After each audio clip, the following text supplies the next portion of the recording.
All right, so we're going to actually talk about the details of on-chip debug interfaces now. So the two that JTAGulator supports, JTAG and UART. And I'll give demos of each once we go into kind of the details. So JTAG is this industry standard interface that is really this low-level definition that was designed initially for chip level and system level testing during a manufacturing process. And it sort of expanded into being able to be used for programming of parts, for debugging of parts. Some vendors actually create additional vendor-specific functionality that can be communicated and controlled through JTAG. So it's become sort of this universal interface when it really started as just a very low-level specific interface to like test the connections of pins on a circuit board. What's really cool about JTAG is you can actually hijack all of the pins on a device through something called a boundary scan, where you can individually control either outputs or inputs of each pin. So if you can twiddle all of those pins, you can now potentially communicate with other things that are connected to that device that you're twiddling, which is how you can program external memory through controlling a chip in JTAG. Also, sometimes most devices now have internal memory, so you can access internal memory through JTAG. So you can do standard programming, standard debugging, and a lot of this stuff too. With JTAG, you can do some functionality without affecting the system operation at all. So if we're doing an ID code scan, which we'll do, or a bypass scan, the actual CPU operation, the product, is going to continue running because JTAG is sort of its own specialized part of the silicon. So it's really kind of neat. You can start working with the device while the thing's actually running. And most of the time, you won't mess anything up unless you end up doing a debug command or programming command to halt the processor or something. But it's a very powerful interface. What's also interesting about JTAG versus a lot of the industry standard vendor-specific interfaces is you can have multiple devices connected to a single chain. So now you can have one JTAG connection on the board that connects, say, to 3 or 4 different devices on a board, maybe a CPU, a baseband for a mobile phone or something. Or it could be multiple chips within a single device. So now you look at a board and there might be two dies inside of a single package, and you don't know that there's 2. But if you do a JTAG scan, you'll say, hey, wait a second, there's 2 devices there. And you can communicate with both of them. So it just makes it easy. You don't need to have multiple connections for multiple devices on the board. The vendor-specific interfaces that are out there, so Microchip has their in-circuit serial programming interface. Texas Instruments has their SPI-by-wire interface. Atmel has their ISP interface. Every vendor has their own kind of programming debug interface that they'll use if they don't use JTAG. But JTAG is just way more universal. The development environment for whatever target processor we're looking at will abstract a lot of the low-level details of JTAG, which is great. Because all the detail I'll give you in this presentation is all that you really need to care about, just to understand how we're detecting the pinout and how we're detecting the interface. But at that point, everything else is going to be abstracted. So once you find the interface, that's our whole thing, is once we can locate that interface, we can rely on the standard off-the-shelf development environment for that particular target chip and rely on standard off-the-shelf JTAG hardware that's designed to do the JTAG communication. Usually what I tell people is try to put yourself in the mindset of the legitimate engineer that designed the product. So say if we're looking on an access point, it's a Broadcom BCM 4702, I would try to find out if there's a development environment for the 4702, is there a recommended JTAG hardware to use for that architecture? And I believe that was an ARM-based architecture, so I'd probably find something that supports ARM. Because then everything's abstracted, and we don't have to worry about low-level stuff anymore. So that makes it nice. Here's kind of a fun slide. This is what happens if we get access to a target through JTAG. We control the entire thing. So the architecture is basically, it's a tiny little state machine that can execute instructions. So it's sort of like a little CPU, and we're basically shifting data in and getting data out. So it's lots of shift registers. The interface is a synchronous serial interface, synchronous meaning that it requires an external clock. So there's 4 signals that are required: data in, data out, mode select, and clock. And the mode select is what we use to go through the different states of the state machine, and then we're just shifting data in and shifting data out. There's an optional test reset pin that some target boards use to asynchronously reset the JTAG, or usually what they mostly use it for is to disable JTAG just by pulling the pin low to keep the JTAG port in reset so somebody can't just come up and attach to it. So what I'm working on now, and the version I have released right now looks for just TDI, TDO, TMS, and TCK, assuming that test reset isn't used or that it's being held high, which is also the case on some boards. But the next version I'm working on will detect reset as well. So if it is being used, we won't miss the interface. Because right now, if test reset's held low and we don't hook up to it, if we happen to miss that pin, then we're not going to detect it. So yeah, sometimes that's used, but we can actually, when we reset the tap, we could do it in a different way that I'll show you. For the test access port, which is the kind of CPU, if you will, of JTAG, has an instruction register that has to be greater than 2 bits per the spec. Usually it's like 4, 5, 8-bit wide instructions. It can sort of be whatever the vendor wants. And then for the data, so that's for sending instructions in. Then there's data registers, and depending on the command we send, the tap will enable a different data register. So there's one that's a bypass register, which is what we use in our bypass scan to detect the JTAG interface, where we send data in on TDI, and it comes out on TDO 1 clock cycle later. So it's just a pass-through. And that's useful if we want to access like the second chip in a scan or in a chain. We would use, put the first device into bypass and then go to the second one. So it's like, just passes the data along. Boundary scan depends on the number of pins of the chip. And then device ID is an optional register, but most vendors use it, and that's the other mode that we use to try to determine the JTAG interface.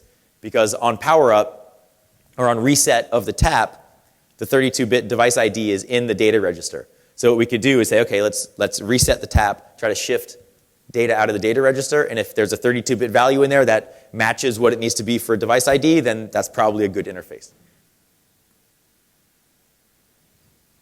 I have a block diagram, which I'm going to skip. Here's the this is sort of when you do a search for JTAG, like this is the picture that you most always see, and this is the actual state machine, and it looks really complicated, and the specification for JTAG is really, really long and really, really boring, like any other spec you read. But once you distill it down and sort of digest it, it's really not that complicated.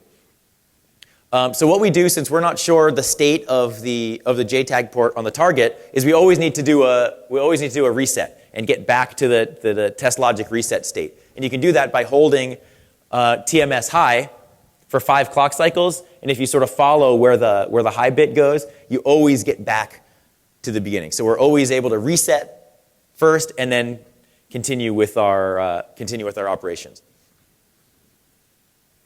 There's a bunch of instructions that are listed in the JTAG spec. The only ones that we're looking at are bypass, which is a required instruction, and then actually that's really the only one that we're looking at. There are other ones as well some are required. So bypass is required. There's a few others, and there's some that are optional, but usually those are implemented. And then there are commands. So there is actually an ID code, opcode, that's specific to some devices. So instead of just shifting the ID code out, which is what we're trying to do, you can actually send an opcode and then get the data out. But we don't need any of that stuff. Bypass is the only one, and that's required by the JTAG spec to be an opcode of all ones for the instruction register. So no matter which chip you use, if you shift all ones into the instruction register, you can enable bypass mode. And that way, we can always force the device into bypass mode, even if we don't know what it is. So I talked about protection a little bit. It is implementation specific. If you do encounter a device that's password protected, there's no gold standard of how to defeat it. You might be able to try to do some brute forcing. If there's a physical security fuse that's blown or a diode or something on the die itself, you might be able to decap the chip, repair it. Chris Tarnovsky is a good guy who can do that stuff from FlyLogic, which is now part of IOActive. There's a handful of people that are really good at doing silicon die hacking. So maybe that's an option, to physically repair that broken fuse on the die to re-enable the JTAG interface. Basically, if there's JTAG support on the chip itself, on the die itself, there's always a potential to re-enable it. And usually, even if there is password protection, bypass mode still needs to be active, because if you imagine if there's a few devices in a chain and if the first one's protected and you need to access the second one, you still need to have bypass. So we can take advantage of that. We'll still be able to find the interface, which is great, and then maybe we can devise an attack or something to try to actually defeat the protection. So there are a bunch of off-the-shelf hardware tools available, and I mentioned once we find the pinout, relying on existing tools is the way to go. There's no point in recreating the wheel with the JTAGulator. Really, all we need to do is find that interface, and we're good to go. There's a bunch of software tools, some open source tools as well. So again, if you can use the same development environment that a normal engineer would use with the chip, that's sort of the best way to go. But if you need to, you could use some open source tools as well that are designed to manipulate different types of processors and extract memory and stuff like that. So here's the ID code scan. This is one of the two methods of detecting the interface. With ID code, once you reset the tap, if there is a device ID available, it's going to be in the data register. So all we do is reset the tap and then clock out data and see if anything comes out. If it does, then we know that that's, if it matches the device ID format, which has least significant bit as 1, then that's potentially a valid device ID. And the device ID is going to vary with part number, with family, with vendor. Usually it's documented within the data sheet of the part, or maybe in a BSDL file, which are used for JTAG connections, a boundary scan description language. So usually what I'll do is, and I'll show you this when I give the demo, is when you get the ID code, if you do successfully find one, then you just do a Google search for that ID code, and it will probably come up with some website telling you what the part is, which is cool. And then you can validate and verify that you have the right one. The manufacturer ID portion of the device ID is given out by JDEC, a standards organization. So if you don't find anything online, you could at least take the manufacturer ID portion, go to their website, grab the free PDF, and look and verify that, oh, it is a Qualcomm chip or it is a Motorola chip, and know that you've gotten a correct ID code. So the way that it works is we basically go through every possible pin permutation and set what we think might be TDI, or what we think might be TDO, what we think might be TMS, what we think might be TCK, and try it. And if we get a device ID out, then we print out that result, and then keep trying over and over again. If the device ID is invalid, we just skip it. For bypass scan, what we're doing is shifting 32 bits of data in and seeing if we get 32 bits of data out. And at the same time as we're doing that, we're trying to determine how many devices there are in the chain. And so what we do in bypass scan is we basically just flush as many ones. We just send a ton of ones down the line. I think we have 32, I can support up to 32 devices, and I think I send 128 bits per device. So it's a lot of ones that I'm shifting through a chain, because we don't know how long the chain is either, right? So we have to shift a bunch of ones in to try to force every device into bypass mode. And then I send 1 0 in on TDI, or what I think is TDI, clock it, and see if I see a 0 come out eventually on what I think might be TDO. So it takes a longer time because I'm sort of shifting and I'm waiting and listening and waiting for a 0 to come down the line that might not ever show up. So it just takes a little bit longer. But as you'll see from the timing, it's really not that much longer. So that's basically the process, is just resetting the tap, performing this interrogation, and hopefully we find if we get the same 32 bits out, then we know with pretty good certainty that that's going to be a valid interface. So here's the timing. With ID code, it's pretty fast. We're actually not concerned with TDI, with data in, right? Because we're resetting the tap and only reading data out. So we're only looking for 3 of the 4 pins, so it's a lot faster, 264 permutations a second. But the problem is then you still need the other pin. You still need TDI. So usually what I'll do is run an ID code scan first to verify that there's a JTAG interface. And then once I know there is one, then I can do the bypass scan to get that, to get TDI, to get that final pin. For the bypass scan, 13.37 permutations per second. Just happened that way. Totally leet. And the reason it's so much slower is because we have to deal with TDI, and we have to shift in all of these different bits. But still, if you look at it like, I don't know, say we had 8 channels hooked up, 8 unknown test points on the board, 2 seconds to do an ID code scan. Even less than a minute for 24 channels. But then if you look over here, if we had 24 channels for bypass, almost 255,000 permutations, I think it's around a little more than 5 hours. So that's something where you'd set it up, take a long lunch break, and come back, and it would be done. And that's why you'd want to test with ID code scan first. But maybe sometimes if the ID code is not used in the chip, you have to use bypass scan first.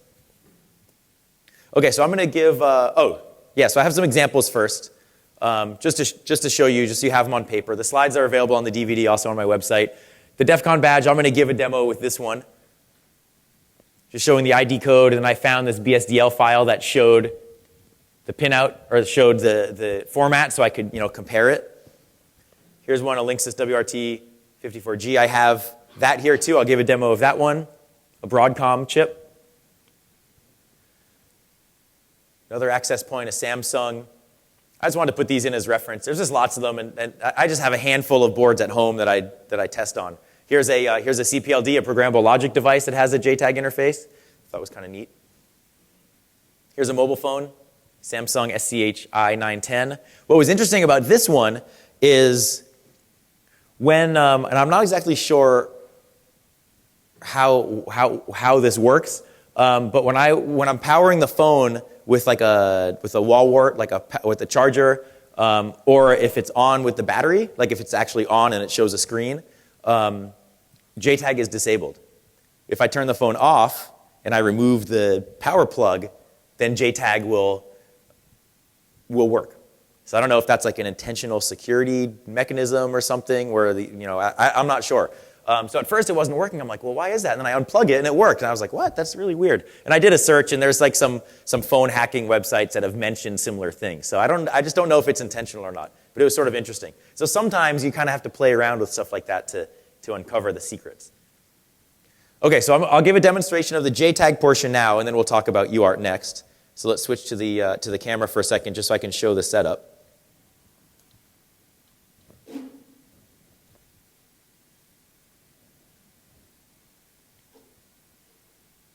Little manual camera switching action.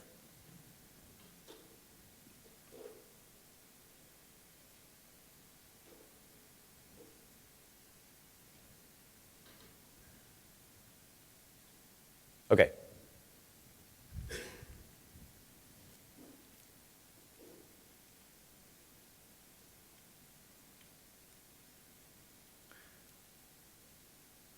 Okay, it's a little bit fuzzy, but just so I don't have to hold things up. This so here's the JTAGulator. What I have is I'm using the screw terminal blocks, and I put a little 5-pin header in here just for the first demo. I always like to make sure the demo is going to work before I start doing other demos. So I have a little 5-pin header here, and then I have a cable connected to this DEF CON badge, which is an MC56F 8000 or MC56F 8006 digital signal controller that has JTAG. And I had designed this DEF CON badge a few years ago. This was DEF CON 17, and it just happened to have a JTAG interface. And I had brought out the JTAG pins to test points on the board. So for the demo, I said, okay, well, this way I'll just make a little cable, wire the test points to the cable, so everything is kind of hard coded. So I'll give that demo first. I'm just going to plug that into the JTAGulator, which is ground, channel 0, channel 1, channel 2, channel 3.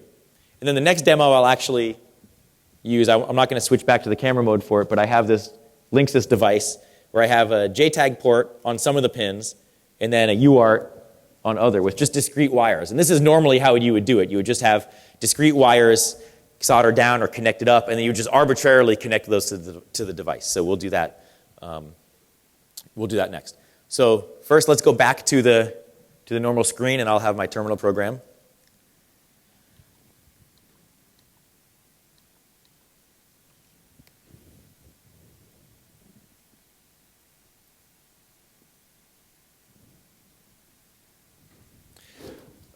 Oops. Okay, everyone tilt their heads. Good? Oh. Okay. so here's the terminal program. I already have plugged in the JTAGulator, and on reset, what you'll see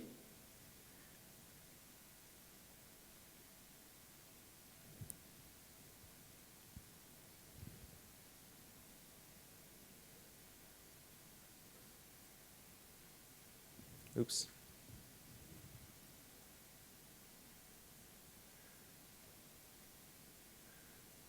Make sure I have the right serial port.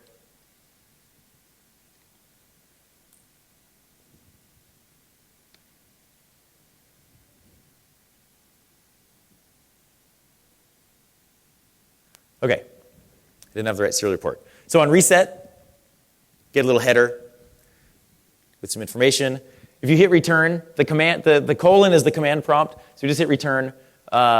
We see question mark, invalid command. Hit H, we can actually see the different commands that we have available right now. The first thing that we need to do is set the target voltage, target system voltage. So we're doing the CR2032 battery, so it's a 3 volt. So we do 3.0, new target voltage set. And now we'll do identify JTAG pinout. So we'll do the ID code scan first, and then we'll do bypass scan. So identify pinout, include optional reset pin. So this version of code that I'm running right now is the development version I'm using to add the new reset functionality, which I started doing last night. So we're just going to say no, because we're not using that right now.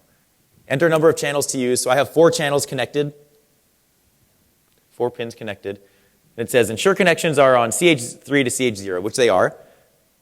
24 possible permutations. I'll hit spacebar. And then, pretty much right away, there's the pinout. But we don't know TDI. It says NA, not available. But we see TDO, TCK, and TMS. So that's pretty cool. We can actually verify that. I believe it's the D command. So TDI not needed to retrieve the device ID. So now it says enter TDO pin. So that's going to be pin 3, pin 1, pin 2. That's what we just got from the scan. 1 device in the chain. And there's our device ID. Now the number of devices in the chain, normally I would do a bypass scan first, and it would tell me the device ID. I'll do that next. But I just wanted to do the ID code. Where you can see, here's the ID code, 01C0601D. So then what you would do is go to Google and look that up and see what there is. So I don't have internet access, but I actually loaded this beforehand. So when you do that, you'll see stuff like this. Here's a BSDL file that says, information. There it is. So it's an MC56F8006. And then once you know that, then you can go and grab the data sheet of the part from the manufacturer and start reading in more and continuing down your hardware hacking path.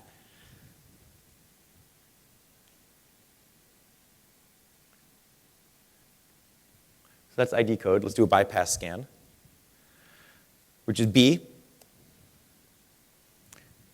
No. Now you notice it says that the minimum number of pins is now 4 instead of 3, because now we have to look for TDI as well. So 4 channels, still 24 possible permutations. Spacebar, begin. So you saw it took like a slight bit of extra time. Number of devices detected 1. So that's how we know 1 device in the chain, and there's pin 0 is TDI. So now we have the full scan. And we can validate that with the test bypass. And when you hit enter, it saves the default value, or it saves the most recent value. So you don't have to keep retyping stuff. You can just hit enter to skip it. So TDI 0, TDO 3, 1, 2. 1 device in the chain. So match, pattern in, pattern out, match. And we can do it again and just hit enter for everything. And it will be different 32-bit values being set. So now we know that's the valid JTAG port, and now we can continue on with our attack. So let's do it with this Linksys WRT 54G version 2. Just for fun, I'm going to disable the target voltage to 0. Target voltage off. Now I'm going to connect up the new one. Now the one thing you do need to do is make sure that you have a shared ground between the systems, sort of a reference, a 0-volt reference between the two. So you will at least need to do that reverse engineering to figure out where ground is to share. Otherwise, they're not going to be able to communicate properly. So I'm going to connect ground, and then I'm just going to arbitrarily plug in these 4 pins from this connector. I don't know what they are.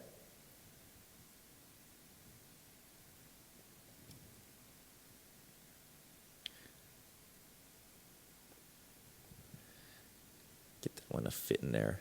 There, okay. So now I have the 4 wires from this unknown connector plugged into the JTAGulator. And the, let's see, it's all powered on. So I should be able to now set the target voltage. I think the target voltage for the router is 3.3, but we'll see if that's right. So now we'll do an ID code. ID code scan. No, we don't want the reset. Number of channels I have, 1, 2, 3. Okay, so I still have 4. Spacebar. Yep, and then right away, so TDI we don't know, and then 1, 2, and 0. So let's do a bypass scan. No, 4. Yeah, so now we know TDI. TDI is pin 3, 1, 2, 0. So if I actually, just to prove that I'm not faking this, I'll switch some of the pins.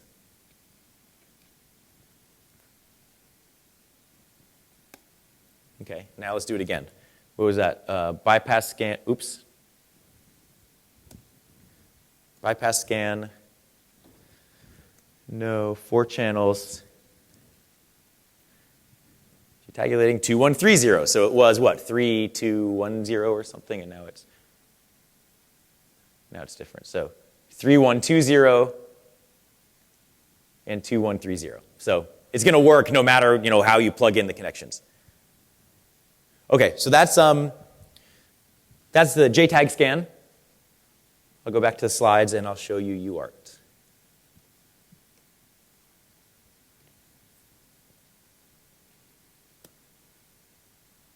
Okay, so this was the second protocol that I added to the JTAGulator. Originally it was just JTAG, and then this is the next thing, and I have a whole list of other interfaces. So UART is a very common interface for debug and for communicating to a device. It's an asynchronous serial interface.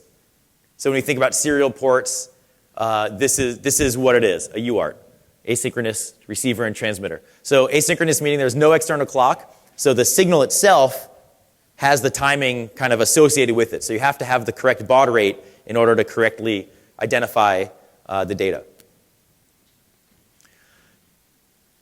And here's sort of a spec. You have a start bit, 5 to 8 data bits, and then a stop bit. And looking at UART data is sort of, the more you look at it, the more obvious that it's asynchronous serial versus some other signal. So if you're probing a board, you might be able to take a guess and go, oh, I think that's a UART. But in most cases, being able to automatically detect it will be easier. The most commonly used pins these days are just TX and RX, just transmit and receive. Back in the day, we had a bunch of different control signals that were used for handshaking and making sure that the systems, one system was ready to receive data from the other, and there's sort of all these incompatibilities. But nowadays, TX and RX are usually what you see. So on an embedded system, say an access point, which I'll give you the demo of, you usually see something like power TX RX ground as a 4-pin connector, for example. Even though you don't really need power, usually it's on the connector. Or other times it's not. But TX and RX, those are the ones, and those are the only ones that we're looking at. We're not trying to find these other control signals. Lots of embedded systems are using UART for debug outputs for root shells and stuff, and I'll show you an example, and I'll show you a real demo as well. So here's what it looks like if you do probe on a board and look at an asynchronous serial data stream. Just kind of looks like that. The important thing, and the way that we can figure out the baud rate, is by measuring the bit width, which is the narrowest portion of the wave, the narrowest transition. So in our case, you can see there's some small pieces. Ends up being around 8.7 microseconds. If you do 1 over 8.7, you end up getting around 115.2 kilobits a second. It's actually 114.9, which is within the standard kind of deviation or within the tolerance of RS-232 of serial for 115.2 kilobits per second. So normally we would take a measurement of the bit width and then set our terminal program to the nearest standard baud rate. And that's basically what, that's how you would manually figure out UART. But in our case, what we're doing is we're just setting up the standard configuration, 8 data bits, 1 stop bit, 8N1. And we have a bunch of standard baud rates stored in a lookup table. So all of these. It is possible for a vendor to be tricky and use like a non-standard baud rate, which in our case, since we're doing a table lookup, we might not see it. But the cool thing about asynchronous data is even though we might not see the exact data, we might still see a response of some sort. And you'll see in the demo, other like different baud rates are going to show you maybe it's junk. But at least you know that you see a signal on that pin, and then you could always go and use the oscilloscope to figure it out. So even if a vendor is trying to obfuscate it, you'll be able to find it most of the time. So the scan, what we do is we ask the user for a desired string. And normally it's just carriage return. You know, so like when you connect up to a system, you'd usually hit enter or something to try to wake up the system. Maybe you know that the system requires some other sequence, some other keystrokes. So you have up to 16 bytes that you can actually enter what you want it to send on what you think the TX pin is. And then we're going to look for responses on what we think the RX pin is. And then we try all the different permutations. So that's basically what we do. What we do as well, since we're sending a string, we're going to wait up to 20 milliseconds to receive a byte back, which is pretty long in computer time. And if you don't get a response back on that pin within 20 milliseconds, so we just assume that it's not a valid UART. If there are any bytes that received, we're going to see the first 16 bytes that the system sends back, that the target is sending back to us. And again, as you'll see, if it's not the valid baud rate, you might still see data. And then the human, you, will go through and choose the one that seems to be the most valid one, or try those. But at least you have that pin out, and that's the key. Here's an example of the UART scan. So I have a defined string, which I can't remember what it was. I think, yeah, so my defined string I think was hello, is what I'm transmitting at different baud rates. So I have my oscilloscope set up with digital decoding at a certain baud rate, and I'm trying all the different baud rates as TX. So I'm sending hello as my string to the target, different baud rates, and then let's wait until, so then there's that one baud rate where we get a response back. And that's basically what we're doing, is we're just reading that receive line until we see some data.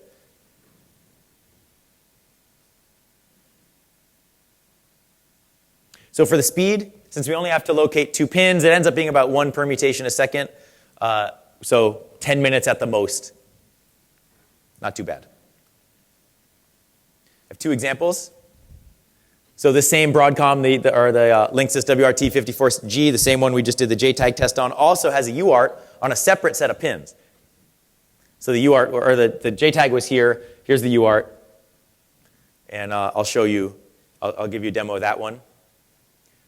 Here's another example. Here's a set-top box from Israel. And a student had come to one of my hardware hacking classes and said, hey, I've heard that there's some sort of Rootshell interface on here, but I don't know where it is. Can we find it? So we sort of went through the process of looking on the board, identifying the interfaces, looking for the very obvious connectors, and then poking around with our oscilloscope to find out which one it was.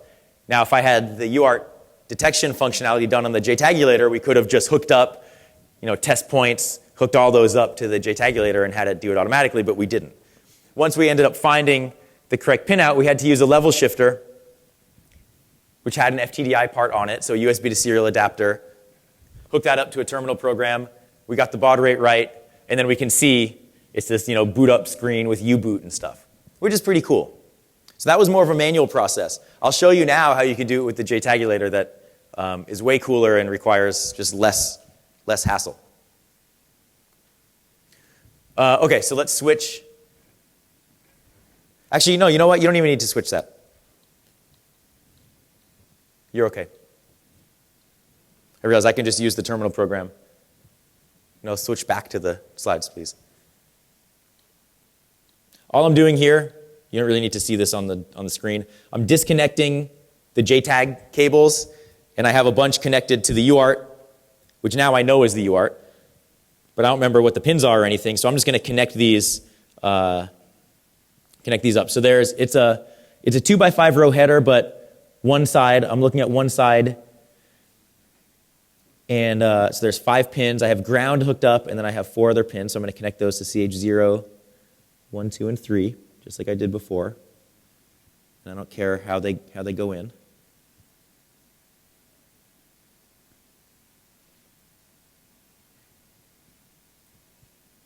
Let's reset the device just to be safe. Okay, so now we're in cool term. I think the settings are probably still the same. Yeah, so still we're set at 3.3 volts. So now I have things hooked up to the UART. And okay, so now all we do is identify UART, text string. We're just going to use carriage return as our text string to send. Number of channels, we have 4. 12 possible permutations. Press spacebar. Let's see if anything comes up.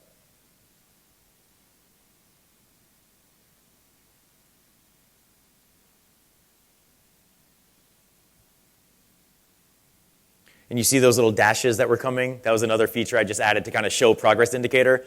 And then all of a sudden we get this massive dump of responses.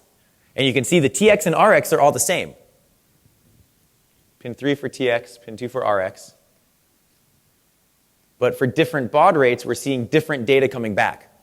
Now, since we don't know what type of data we're expecting back from the target a lot of times, at least the JTAGulator doesn't know if it's supposed to be printable ASCII or if it's supposed to be something else, this is where the user comes in to actually go through manually and determine if that's a likely scenario and if that's worth checking out more. So we can go through and see if we see any bytes that might be be something useful. So we go through, we see 57.6 has 0D, carriage return, right? Go down more. Here's 115.2, 0D, 0A. So carriage return line feed, that's probably the one. That's the right baud rate. So let's try that. TX of 3, RX of 2.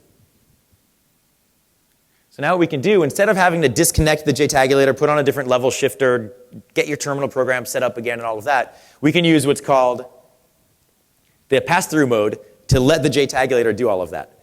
So let's do P. What was it? TX pin 3.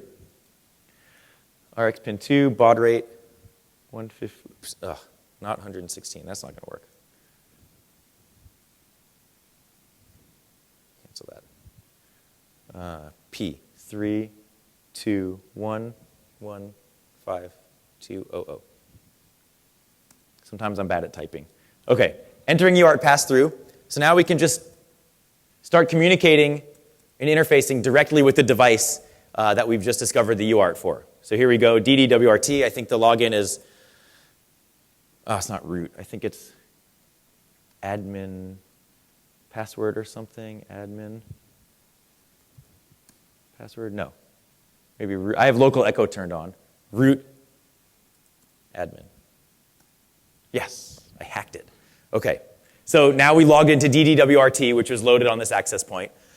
And now I have a root shell, and I can just sort of, manipulate the device. And now I'm in. So kind of cool. And then when I'm done, I can hit Control X, UART pass-through complete, and now I'm back communicating with the JTAGulator instead. So that is UART detection.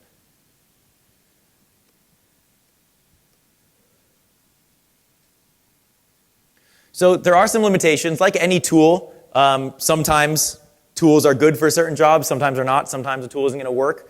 So there are some limitations. One of them might be that there is no on-chip debug interface for that target. Maybe the device is physically disconnected, like we talked about. Maybe there is a reset pin being pulled low to disable JTAG. What we have right now with the current firmware that's available on GitHub and that's on the units, I basically, any pin that we're not currently manipulating, any channel we're not currently manipulating, I have set high. So if there is a reset pin, it's going to keep it high, so it's going to enable it. So the system, you'll still be able to detect the interface. But eventually, the next version, they're all going to be low, and then I'm going to try to set it high only to discover if there is a reset pin there. Maybe it's password protected, maybe it's some other configuration we don't know about. I'm sure there's lots of different edge cases of different parts that don't work. But my goal is to try to eventually fit those in and get feedback from people that are using the device. I have a list on GitHub of known good targets. So as that list grows, people will be able to know if there's a special thing they need to do. Maybe there's strong pull-up resistors that are preventing the JTAGulator signals from being the proper levels. One limitation, which is only a limitation sometimes, is that possibly as you're fuzzing this interface, you're sending different data streams on different pins of test points that you don't know what they are. You might end up causing the device to operate abnormally. But from a hacker point of view, if you can cause some sort of issue to happen, like that might be another clue that you can then use for another hardware hack or something. So somewhat of a limitation, but if you use it right, it could be useful. Some future work, I mentioned I have lots of stuff to do. This list keeps growing. I want to do lots of different interfaces. Flash memory devices, you can even communicate directly to those and get information back from them about their memory size and configuration. So now we might be able to detect if there's a flash memory device on a board, which I thought would be kind of neat. Possibly doing a level shifting module to allow adjustable target voltages above 3.3. So for industrial equipment, SCADA equipment, there's lots of stuff out there that's still 5 volt and above, especially for UART interfaces. Maybe do a logic analyzer. Since we have 24 channels with proper input protection, there's no reason why we couldn't write some code to just read the state of whatever pins that we're connected to and then interface it with something like SIGROC, an open source logic analyzer tool. That would probably be done in assembly language on the chip, so you can get kind of maximum speed. But I think that might be cool. Since you're already, if you already have one, it will sort of prevent you from having to buy another logic analyzer. So lots of stuff in the future. If you want to get information, all the stuff is available on JTAGulator.com, which just links over to my website, which is Grand Idea Studio. So schematics, source code, bill of materials, test procedure, everything you need. Gerber plots, if you want to send those to a local PC board fabricator, you could do that. Everything's online, and then from there, there's a link to the firmware on GitHub. Parallax, I mentioned they manufacture the units. So they sell assembled units, and they sell, I believe they have the Bus Pirate probes, and they currently sell bare boards. I think they have maybe like 20 or 30 bare blank PC boards left for $20. So if you wanted to buy a bare one and build your own, you could do that. OSH Park is a guy out of Portland named Neil Lane is his handle, and he fabricates circuit boards for the hobbyist community and basically batches and copies everybody's designs onto a giant circuit board panel and then gets that fabricated because the cost of board fabrication is really determined by the size of the panel. So if you only have a tiny little part, you might still have to use their minimum panel size. So what he does is batch everything together, and so you wait a few days longer, but now you pay some few dollars per square inch to get your boards back. So I uploaded the designs to there as well, so you can always order from him. So we have about 15 more minutes in the presentation. So what I'll do is I guess we'll open up for questions, and then feel free if you want to come up and experiment. We can use my machine. I have 2 JTAGulators here. I have a bunch of different target boards. I have a BlackBerry device and another access point. I have a logic analyzer. I have a bunch of stuff. If you want to come up and experiment and kind of play around with the technology, feel free. And then, we'll just do that until we're done. So any questions before we kind of open it up for the hands-on? No? Okay. Well, thanks for coming.